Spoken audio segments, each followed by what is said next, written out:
I know what I was thinking.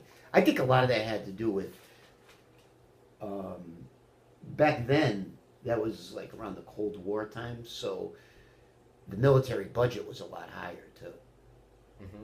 I mean, I don't know that for a fact, but I'm assuming that it was because after the Cold War, there was a lot of slashes in military. Yeah. Okay. So, as a member of the Air Force, did you believe you were doing an important work? I did, yeah. Hmm. No, I felt like I mean, working on jets, and then I went to, I worked for a couple of defense contractors like Sikorsky helicopters and GE, where you had to have a badge and go through security, and so of course it makes you feel a little Yeah. proud of yourself. All right. According to the Air Force Officer's Guide, you should keep informed on politics, and it is your duty to vote. But on active duty, you should not speak about your personal views on political policy. If you cannot support established policy, you should try and take the honorable course and resign your commission. As a former service member or service, do you believe or do you agree with the rule that you shouldn't be allowed to talk about politics if you're like as a member? I don't see why you can't have a conversation with a friend about politics. No, like on active duty. Oh, well, you're kind of always on active duty. That's Yeah, one that's of the like, things. well, like what exactly is active duty? It's just like while you're there. Yeah, I guess. Yeah. So like, do you think people should be allowed to talk about politics while they're there? I think so, but I mean, Obviously, I'm not. I'm not back when 100 I was sure if this is a concrete rule now. yeah, back when I was But- younger though, people didn't really talk about. I mean, I think we were all kind of on the same page. Those Reagan. We supported the president. It was Reagan. Yeah, Right. we were young. I mean, I was young. I was 18. I mean, I just turned 18 basically, so it wasn't like we didn't do a lot of political discussions. I don't think, pretty much. I don't remember talking about politics very much. All right. So the Cold War was still going on while you were serving. It was. I mean, obviously, it was starting to go down.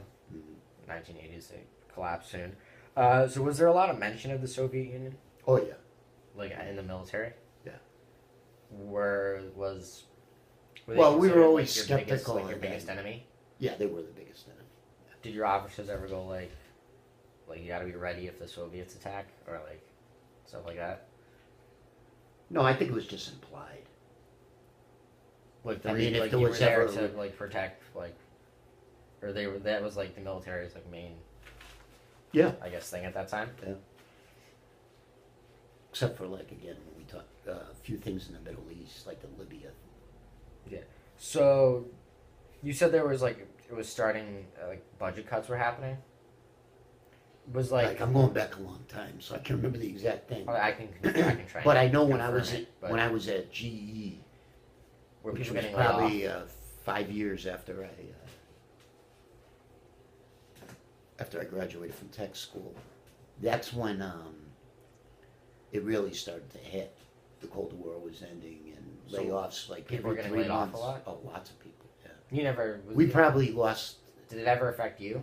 Yeah, I eventually got laid You got laid off because of budget cuts. off. Yeah, basically. Mhm. Well, it's a long story.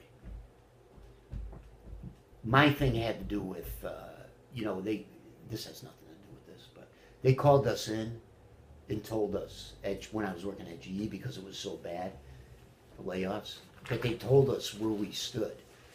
Like they told you if you were on the low level, Like high risk, like low risk. yeah, Like which I don't think you could do today. But so they told you like if you were low, they said, in other words, it's probably a good idea to start looking for a job because eventually your number's going to come up. Mhm. Then medium those are just was like numbers. They just like. no, it was low, medium, or high. But like you said, like your number's gonna come up. Does that just mean like? If there was Like a certain like amount a of literal layoffs, the number? chances of you getting laid off was high. So they were basically telling people to look for. They were Look for giving them an work, okay. opportunity to look for jobs before they got laid off. So you, I was told I was high, so I had nothing to ever worry about. and they Me and this other kid. cut you. But then what happened is there was this big GE was in trouble for age discrimination. Favoring young people, or But yeah, laying off people that had making more money in years of, they had some lawsuits basically. So then they came back and me and this other kid that was high, basically we were let go. So Because they took people off. They were told that, I mean, I know this for a fact, they were told to re-look at the people they were laying off and to be careful not to, which was okay for me because I would feel bad anyway because I knew a couple guys that had families and had been there for, they were like in their That got laid off. 50s.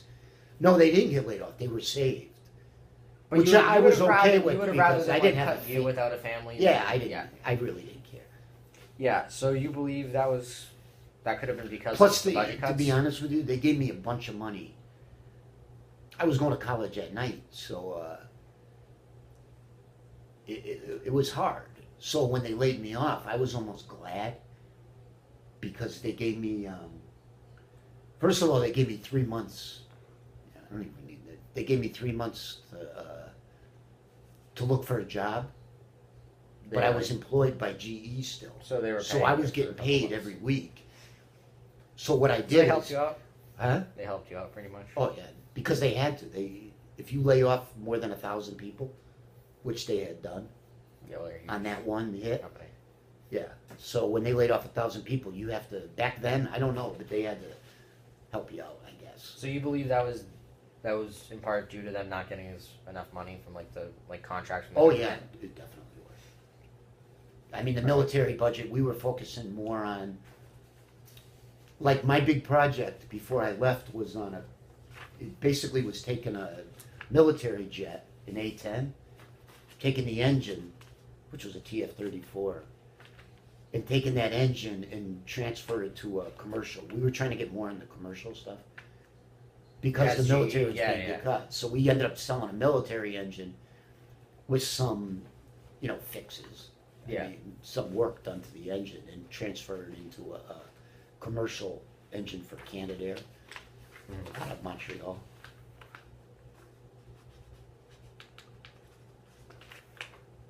Okay, so while you were in the Air Force, did you pay a lot of attention to I mean, there weren't that many conflicts, but the conflicts that were going on.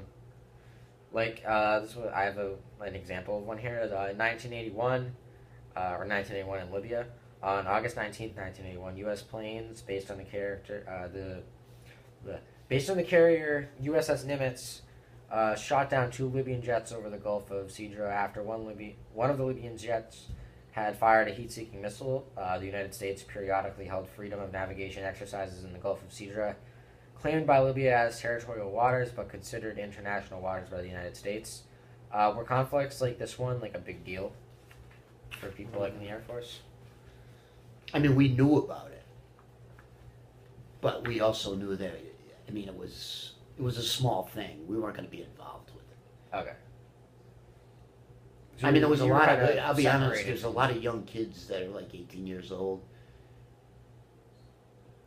that don't know what they're getting into, and they want to go to war.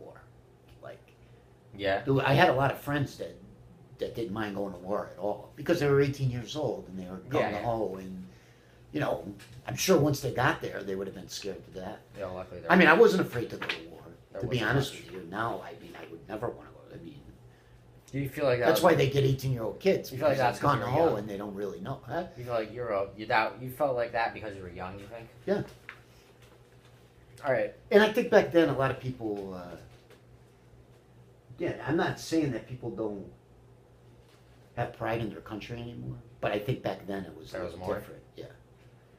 All right. Do you? I mean, you respected the certain positions, like you would kind of respect the president, just because he was the president. I mean, Yeah. technically, when you're in the military, he's your leader, right? Yeah, commander in chief. Yeah. So you respected who was president, whether it was whoever it was.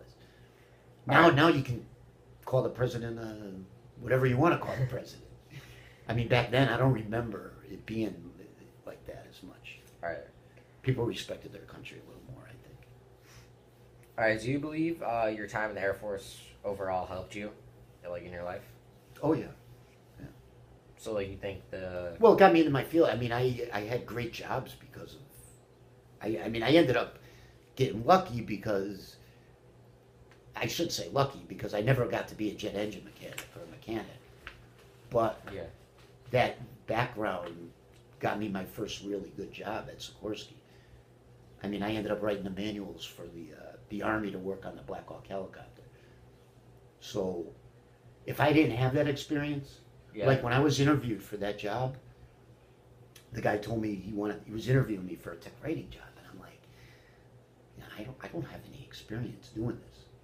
How am I gonna do this? And the guy, when I was being interviewed, my boss, who became my boss, he said to me that he likes to hire people that are technical before he would hire somebody that's a good writer. Because he says, I can always teach somebody how to be a technical writer, but I can't teach somebody how to be technical. You either are technical or you're not. I mean, Okay. you either know how to read You mean blueprints and they get can it. teach somebody how to write? Well, rather because than it's teach not somebody- like you're not writing a story. Yeah. You're yeah. basically writing to the Army, which they want you to write to a 6th grade level. Seriously, that's the level they choose, 6th grade. Really? Yeah. So you kind of you have to dumb it down to your audience. Not dumb it down, but just you don't want to be wordy. You know what I mean? You want Yeah, to be yeah. specific and give them. This is how you take off fuel control, whatever. Go step by step. But I got that job because of my experience, my background when I got it, which I ended up doing for 10 years, pretty much 11 years. Do you remember what year you got laid off from GE?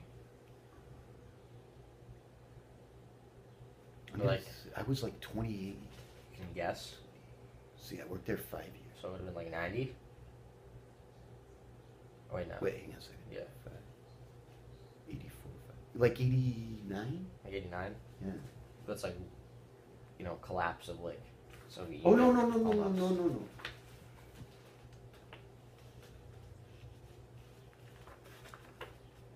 Wow.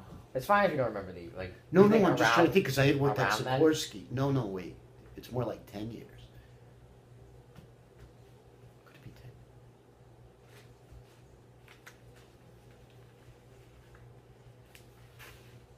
Well, it's fine. Was it like late 80s, It was early late 90s? 80s, early 90s. Yeah, well, that's like the Soviet Union Yeah. collapse. Yeah. All right. I'm trying to remember because it happened when I was at GE, but I think it was in the beginning because I started going to school right away. I think I was only at GE for like a year, and I was going to school at least. Go ahead. Okay. So you're happy with the choice you made to join the Air Force? Yeah. What qualities do you think you like developed while you were there that would have helped you like later on? I think just being independent, pretty much. Mm-hmm. I mean, you're forced. I mean, you got to know how to. Not that it's a difficult thing, but you have to know how to not cook because they give you all your. So meals, kinda like but college? you have to do your laundry. You got to do everything for It's yourself. kind of like when you go to college. Yeah, but college is a lot more relaxed. Like you can leave your Yeah, room yeah. like a pigsty. And, in the Air Force, you still have So rules. it taught you how to be more like, I guess, more responsible. discipline, or how to deal with people that, how to let things go off your shoulders too. Like bad bosses and stuff like that. Yeah, like if, your TI is mean to you, you just have to know how to handle situations. Yeah. I'm not saying it made you an expert at it, but I don't think the service is a bad thing, to be honest. Mhm. All right. So this It is teaches you some this is responsibility. just the final thing. And then it has its faults too. This is just its final thing. Do you have any like good, like really good stories about like the Air Force? I had so many stories, but that one that I was telling you about, the day that Sure. we were taking off going to the beach, me and my friends, I was with like 4 other guys. Oh, we were yeah, going to yeah, the yeah. beach, so all we had was our bathing suits, towels, and flip flops. And we ended up driving to my friend's house in Mississippi and staying the whole weekend, driving back. It was Mississippi. But we didn't have like- any clothes or. Was that like the first time you'd been to like Florida and like Mississippi and all that Yeah. when you went to the Air Force? Yeah.